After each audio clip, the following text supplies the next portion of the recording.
सर्वप्रथमे आमମାନଙ୍କର ପ୍ରିୟ ସଦାପ୍ରଭୁ ପରମେଶ୍ୱରଙ୍କୁ ମୁଁ ବିଶେଷ ଧନ୍ୟବାଦ ଦିଏ ଆଜିର ସମୟ ପାଇଁ ଏବଂ ସୁଯୋଗ ପାଇଁ। ସଦାପ୍ରଭୁ ପରମେଶ୍ୱର ଧନ୍ୟବାଦ, ପୂଜା, ପ୍ରଶଂସା ଏବଂ ଗୌରବ ପାଆନ୍ତୁ। ଏହି ସମୟରେ ଆପଣମାନଙ୍କୁ ସମସ୍ତଙ୍କୁ ତ୍ରାଣକର୍ତ୍ତା ଏବଂ ଉଦ୍ଧାରକର୍ତ୍ତା ସେହି ମୁକ୍ତିଦାତା ଯୀଶୁଙ୍କ ନାମରେ ପ୍ରେମର ନମସ୍କାର ଜଣାଏ। ନମସ୍କାର। ଆସନ୍ତୁ ଆଜିର ବାକ୍ୟ ଆଲୋଚନା କରିବା ପୂର୍ବରୁ ସମସ୍ତେ ଚକ୍ଷୁ ବନ୍ଦ କରିବା, ପ୍ରାର୍ଥନା କରିବା। ସଦାପ୍ରଭୁ ପରମେଶ୍ୱର, ଆମେ ତୁମକୁ ଧନ୍ୟବାଦ ଦେଉଛୁ ପ୍ରଭୁ ଆଜିର ନୂତନ ଦିନ ଏବଂ ନୂତନ ସମୟ ପାଇଁ। ତୁମ ନାମର ଗୌରବ ମହିମା ହେଉ। ପ୍ରଭୁ, ଯେଉଁ ବାକ୍ୟ ଆଜି ଆମେ ଆଲୋଚନା କରିବୁ, ତୁମେ ଆମମାନଙ୍କୁ କଥା କୁହ ଏବଂ ତୁମେ ଆମ ଜୀବନରେ କାର୍ଯ୍ୟ କର। ତୁମେ ଏକମାତ୍ର ଜୀବନ୍ତ ଏବଂ ସତ୍ୟ ପରମେଶ୍ୱର ଅଟ। ସକଳ ସମ୍ମାନ, ମହିମା, ଗୌରବ କେବଳ ତୁମେ ପାଅ। ଯୀଶୁଙ୍କ ନାମରେ ମାଗୁଅଛୁ ପ୍ରଭୁ, ଆମେନ୍। ପବିତ୍ର, ଏହି ଶବ୍ଦ ଗ୍ରୀକ୍ ଶବ୍ଦ ହାଗିୟସ୍ ଆସିଅଛି। ହାଗିୟସ୍ର ଅର୍ଥ ହେଲା ଇଂଲିଶରେ ସେଟ୍ ଏପାର୍ଟ, ପୃଥକୀକୃତ। ଯେତେବେଳେ ଆମେ ପବିତ୍ର କହୁଅଛୁ, ଏହା ସିଧାସଳଖ ପରମେଶ୍ୱରଙ୍କୁ ବୁଝାଉଅଛି। ପରମେଶ୍ୱର ପବିତ୍ର ଏବଂ ସୌନ୍ଦର୍ଯ୍ୟରେ ପରିପୂର୍ଣ୍ଣ ଅଟନ୍ତି। ତାହାଙ୍କ ସହିତ କୌଣସି ବ୍ୟକ୍ତି କିମ୍ବା କୌଣସି ବସ୍ତୁକୁ ତୁଳନା କରିପାରିବା ନାହିଁ, କାରଣ ସେ ସମ୍ପୂର୍ଣ୍ଣ ଅଲଗା ଅଟନ୍ତି। ସେ ସମ୍ପୂର୍ଣ୍ଣ ଉତ୍ତମ ଏବଂ ସୌନ୍ଦର୍ଯ୍ୟରେ ପରିପୂର୍ଣ୍ଣ ଅଟନ୍ତି। ଯେଶାୟା 6:3 ଲେଖାଯାଏ, ଆଉ ସେମାନେ ପରସ୍ପର ଡାକି କହିଲେ, ସୈନ୍ୟାଧିପତି ସଦାପ୍ରଭୁ, ଧର୍ମମୟ, ଧର୍ମମୟ, ଧର୍ମମୟ, ସମୁଦାୟ ପୃଥିବୀ ତାହାଙ୍କ ମହିମାରେ ପରିପୂର୍ଣ୍ଣ। ଆମମାନଙ୍କର ସଦାପ୍ରଭୁ ପରମେଶ୍ୱର ଧର୍ମମୟ ଅଟନ୍ତି। ସେ ଅଧର୍ମ କାର୍ଯ୍ୟ କରନ୍ତି ନାହିଁ। ସେ ସମ୍ପୂର୍ଣ୍ଣ ମହିମାରେ ପରିପୂର୍ଣ୍ଣ ଅଟନ୍ତି ଏବଂ ତାହାଙ୍କର ମହିମାରେ ସେ ସମଗ୍ର ଜଗତକୁ ସୃଷ୍ଟି କରିଅଛନ୍ତି। ତାହାଙ୍କର ମହିମା ଏହି ପୃଥିବୀରେ ପରିପୂର୍ଣ୍ଣ ଅଛି। ଏହା ଈଶ୍ୱରଙ୍କ ବାକ୍ୟ ଆମମାନଙ୍କୁ ଶିକ୍ଷା ଦେଉଅଛି। ସେଥିପାଇଁ ଆମେମାନେ ସେ ପବିତ୍ର ତାହା ଜାଣି ତାଙ୍କର ପୂଜା, ଆରାଧନା ଏବଂ ଉପାସନା କରୁ। ପ୍ରକାଶିତ ବାକ୍ୟ 4:8 ଲେଖାଯାଏ, ପ୍ରତ୍ୟେକ ପ୍ରାଣୀର 6 ପକ୍ଷ, ସେହି ପକ୍ଷ ଗୁଡ଼ିକର ବାହାର ଓ ଭିତର ଚକ୍ଷୁରେ ପରିପୂର୍ଣ୍ଣ। ସେମାନେ ଦିବାରାତ୍ର ବିଶ୍ରାମ ନ କରି କହୁଅଛନ୍ତି ଯେ ସର୍ବଶକ୍ତିମାନ, ଯେ ଭୂତ, ବର୍ତ୍ତମାନ ଓ ଭବିଷ୍ୟତ, ସେହି ପ୍ରଭୁ ଈଶ୍ୱର ପବିତ୍ର, ପବିତ୍ର, ପବିତ୍ର। ଏହି ବାକ୍ୟରେ ମଧ୍ୟ ଆମେ ଦେଖୁଅଛୁ ସଦାପ୍ରଭୁ ପରମେଶ୍ୱର ପବିତ୍ର ଅଟନ୍ତି।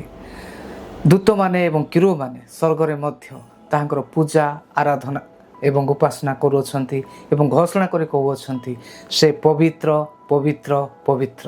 ସେ ଅତୀତରେ ଥିଲେ, ବର୍ତ୍ତମାନ ଅଛନ୍ତି ଏବଂ ଅନନ୍ତ କାଳ ପର୍ଯ୍ୟନ୍ତ ସେ ରହିବେ। ତାହାଙ୍କ ସହିତ କୌଣସି ବ୍ୟକ୍ତି କିମ୍ବା କୌଣସି ବସ୍ତୁକୁ ଆମେମାନେ କଦାପି ତୁଳନା କରିପାରିବା ନାହିଁ।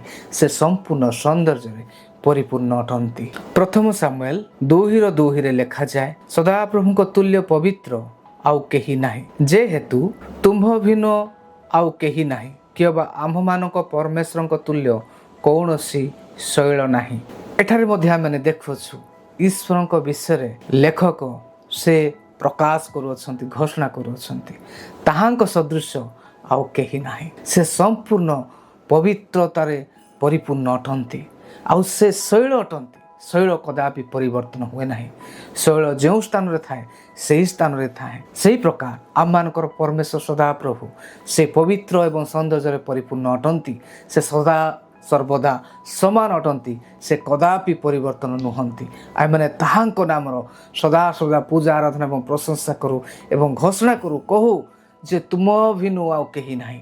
ତୁମେ ପବିତ୍ର, ପବିତ୍ର, ପବିତ୍ର ଏବଂ ତୁମ୍ଭେ ମୋ ଜୀବନର ଶୈଳ ଅଟ। ହାଲେଲୁୟା। ଯାତ୍ରା ପୁସ୍ତକ 15:11 ଲେଖାଯାଏ, ହେ ସଦାପ୍ରଭୁ, ଦେବଗଣ ମଧ୍ୟରେ ତୁମ୍ଭ ତୁଲ୍ୟ କିଏ? ତୁମ୍ଭ ସମାନ ପବିତ୍ରତାରେ ଆଦରଣୀୟ, ପ୍ରଶଂସାରେ ଭୟାନକ ଓ ଆଶ୍ଚର୍ଯ୍ୟକ୍ରିୟାକାରୀ କିଏ? ଆମମାନଙ୍କର ସଦାପ୍ରଭୁ ପରମେଶ୍ୱର ପ୍ରଶଂସାରେ ପରିପୂର୍ଣ୍ଣ, ଆଦରଣୀୟ ଆଉ ସେ ଆଶ୍ଚର୍ଯ୍ୟ କାର୍ଯ୍ୟ କରିବା ପରମେଶ୍ୱର ଅଟନ୍ତି।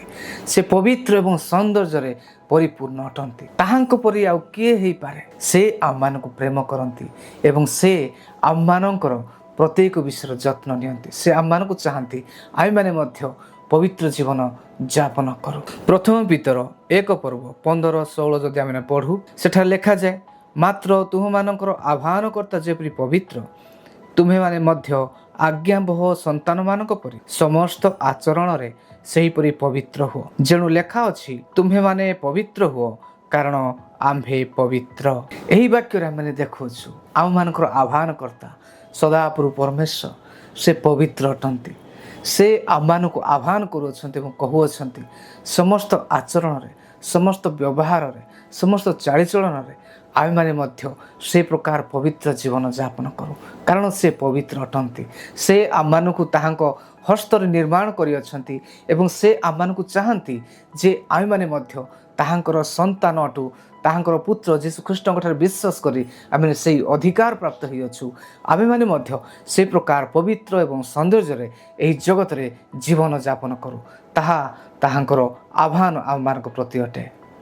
ଲେବୀୟ ପୁସ୍ତକ 19:2 ଲେଖାଯାଏ, ତୁମ୍ଭେ ଇସ୍ରାଏଲ ସନ୍ତାନଗଣର ସମସ୍ତ ମଣ୍ଡଳୀକୁ କୁହ, ତୁମେମାନେ ପବିତ୍ର ହେବ, କାରଣ ଆମ୍ଭେ ସଦାପ୍ରଭୁ ତୁମମାନଙ୍କର ପରମେଶ୍ୱର ପବିତ୍ର ଅଟୁ। ଏହି ବାକ୍ୟରେ ମଧ୍ୟ ଆମେମାନେ ଦେଖୁଅଛୁ ସଦାପ୍ରଭୁ ପରମେଶ୍ୱର ସେ ସମ୍ପୂର୍ଣ୍ଣ ପବିତ୍ର ଅଟନ୍ତି ଏବଂ ତାହାଙ୍କର ଲୋକମାନଙ୍କୁ ସେ କହିବା ପାଇଁ ଚାହାନ୍ତି ଯେ ଆମ୍ଭେ ପବିତ୍ର, ତୁମ୍ଭେ ମଧ୍ୟ ପବିତ୍ର ହୁଅ। ଆଜି ଆପଣଙ୍କ ଜୀବନ କି ପ୍ରକାର ଅଛି ମୁଁ ଜାଣିନାହିଁ, କିନ୍ତୁ ଆମେମାନେ ପବିତ୍ର ହୋଇପାରିବା। ପରମେଶ୍ୱର ଆମମାନଙ୍କୁ ଆହ୍ୱାନ କରୁଅଛନ୍ତି, ତାହାଙ୍କର ପୁତ୍ର ଯୀଶୁଖ୍ରୀଷ୍ଟଙ୍କ ରକ୍ତ ଆମମାନଙ୍କୁ ପବିତ୍ର କରିବ, ତାହାଙ୍କର ବାକ୍ୟ ଆମମାନଙ୍କୁ ପବିତ୍ର କରିବ। ଆମେମାନେ ଯେତେବେଳେ ପ୍ରତ୍ୟେକ ଦିନ ତାହାଙ୍କର ବାକ୍ୟରେ, ତାହାଙ୍କର ସାକ୍ଷ୍ୟରେ ଏବଂ ପ୍ରାର୍ଥନାରେ ଆମେମାନେ ନିଜକୁ ଧୌତ କରୁ, ସେହି ସମୟରେ ପରମେଶ୍ୱର ଆମମାନଙ୍କୁ ସମ୍ପୂର୍ଣ୍ଣ ଅଲଗା କରିବେ, ସମ୍ପୂର୍ଣ୍ଣ ପବିତ୍ର କରିବେ ଏବଂ ତାହାଙ୍କର ସୌନ୍ଦର୍ଯ୍ୟ କରିବେ। କାରଣ ପରମେଶ୍ୱର ଆମମାନଙ୍କୁ ଚାହାନ୍ତି ଆମେମାନେ ପବିତ୍ର ହେଲେ ହିଁ ଆମେମାନେ ତାହାଙ୍କ ପରି ହୋଇପାରିବା ଏବଂ ତାହାଙ୍କର ପୂଜା ଆରାଧନା ଏବଂ ଉପାସନା ସତ୍ୟ ଏବଂ ଆତ୍ମାରେ ଆମେମାନେ କରିପାରିବା ଏବଂ ସେ ସେହି ଆରାଧନା, ପୂଜା, ପ୍ରଶଂସାକୁ ଆମ ଜୀବନର ସେ ଗ୍ରହଣ କରିବେ।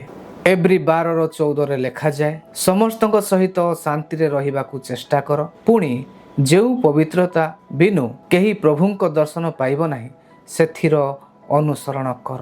ଏହି ବାକ୍ୟରେ ଆମେ ଦେଖୁଅଛୁ ଯେ ପରମେଶ୍ୱର ଆମମାନଙ୍କ ପ୍ରତି ଚାହାନ୍ତି ଆମେମାନେ ପ୍ରତ୍ୟେକଙ୍କ ସହିତ ଶାନ୍ତିରେ ବାସ କର ଏବଂ ପବିତ୍ରତା ବିନା ଆମେମାନେ ପରମେଶ୍ୱରଙ୍କର ଦର୍ଶନ କରିପାରିବା ନାହିଁ, ପରମେଶ୍ୱରଙ୍କ ସହିତ ରହିପାରିବା ନାହିଁ, ପରମେଶ୍ୱରଙ୍କ ରାଜ୍ୟରେ ଆମେମାନେ ପ୍ରବେଶ କରିପାରିବା ନାହିଁ। ସେଥିପାଇଁ ଆମେମାନେ ପ୍ରତ୍ୟେକ ସମୟରେ ପରସ୍ପର ମଧ୍ୟରେ ପ୍ରତ୍ୟେକଙ୍କ ସହିତ ଆମେମାନେ ଶାନ୍ତିରେ ବାସ କରୁ ଏବଂ ପବିତ୍ରତାକୁ ଆମ ଜୀବନରେ ବଜାୟ ରଖୁ, ଯଦ୍ୱାରା କି ଆମେମାନେ ଈଶ୍ୱରଙ୍କର ଦର୍ଶନ କରିପାରିବା, ଈଶ୍ୱରଙ୍କ ଠାରେ ରହିପାରିବା, ଈଶ୍ୱରଙ୍କ ରାଜ୍ୟର ଅଧିକାରୀ ହୋଇପାରିବା ଏବଂ ତାହାଙ୍କ ପାଇଁ ଆମେମାନେ ଉତ୍ତମ ସାକ୍ଷୀ ଏହି ଜଗତରେ ହୋଇପାରିବା। ପରମେଶ୍ୱର ଆମମାନଙ୍କୁ ଚାହାନ୍ତି ଆମେମାନେ ସମ୍ପୂର୍ଣ୍ଣ ଅଲଗା ହେଉ, ଏହି ଜଗତର କୌଣସି ବିଷୟ ଆମମାନଙ୍କୁ ଜାବୁଡ଼ି ନ ଧରୁ, କିନ୍ତୁ ଏହି ଜଗତର ସମସ୍ତ ବିଷୟକୁ ପରିତ୍ୟାଗ କରି ପରମେଶ୍ୱରଙ୍କର ଇଚ୍ଛା, ଉଦ୍ଦେଶ୍ୟ, ଲକ୍ଷ୍ୟ, ଦର୍ଶନ ଆମ ଜୀବନରେ ଆମେମାନେ ସଫଳ କରୁ ଏବଂ ପରମେଶ୍ୱରଙ୍କର ପବିତ୍ରତାର ସୌନ୍ଦର୍ଯ୍ୟରେ ଆମେମାନେ ନିଜେ ସୌନ୍ଦର୍ଯ୍ୟିତ ହେଉ।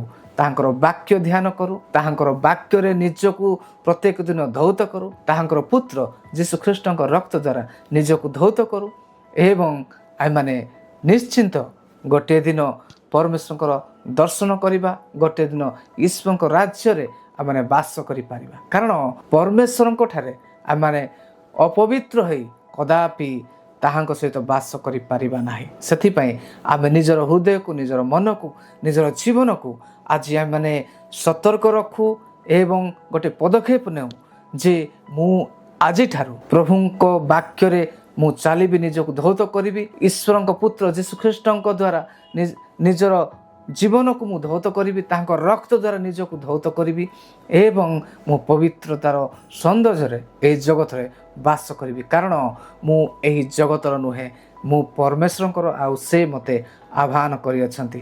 ଏହି ନିଷ୍ପତ୍ତି ଆପଣ ନିଜ ଜୀବନରେ ନିଅନ୍ତୁ, ଆଉ ପ୍ରଭୁ ଆପଣଙ୍କୁ ଶକ୍ତି ଦେବେ। ନିଶ୍ଚିନ୍ତ ଆପଣ ପବିତ୍ରତାର ସୌନ୍ଦର୍ଯ୍ୟରେ ଏହି ଜଗତରେ ବାସ କରି ପରମେଶ୍ୱରଙ୍କର ମହିମା ଏହି ଜଗତରେ ପ୍ରକାଶ କରିବା ସହିତ ତାହାଙ୍କ ରାଜ୍ୟର ମଧ୍ୟ ପବିତ୍ରତାର ସୌନ୍ଦର୍ଯ୍ୟରେ ସୌନ୍ଦର୍ଯ୍ୟିତ ହୋଇ ଅଧିକାରୀ ହୋଇପାରିବେ।